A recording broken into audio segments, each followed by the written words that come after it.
We're the kind of people who see a sunny day and recoil like vampires. We like the rain. It's cold and gloomy, but it makes us feel so much warmer when we feel it inside. We don't cry in the rain. We're not a stereotype like that.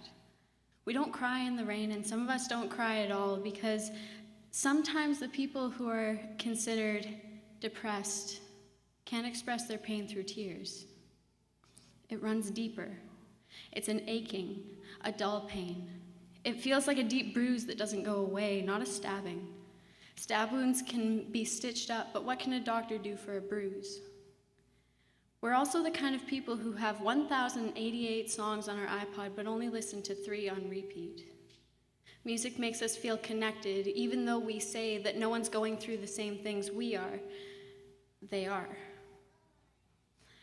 There's someone out there who's listening to those 3 songs on repeat, but for us, connection is hard.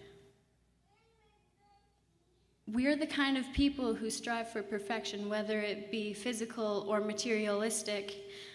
We have that kind of time on our hands. We don't get distracted. Our social life strives in our minds, and we don't get distracted even though we're the kind of people who need distraction because our minds wander. Our minds go to the part of the brain where no other would go freely. We go to the corner with the cobwebs and the dust, and we pull out a dirt devil and make it home.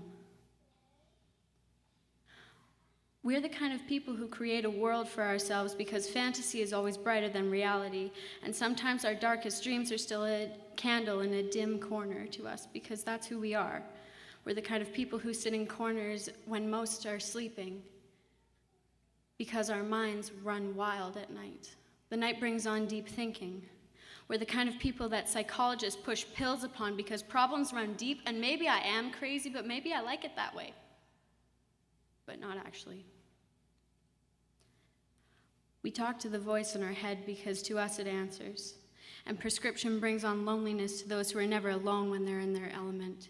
You look at our art and say that it's dark, but you don't understand that to us it's a mirror consisting of canvas and paint. We don't speak because our thoughts aren't worth a penny to those who hold solid bricks of gold.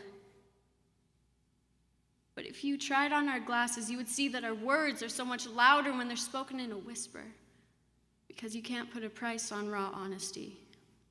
We're the kind of people whose worth is incalculable, but we wound up on the corner of a shady store in a rickety cart marked 75% off.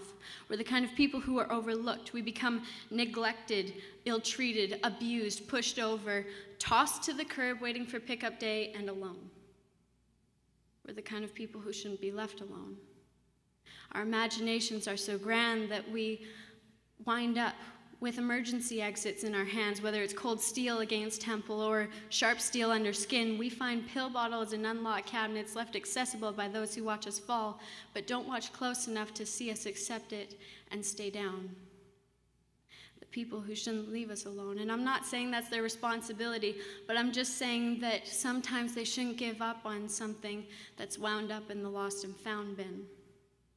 We're the kind of people who keep diaries, not to say how Stephen looked at us today or how we're feeling sad, but to keep track of the day that we lost our minds, and we did. We're the kind of people they call crazy, but we're just scared.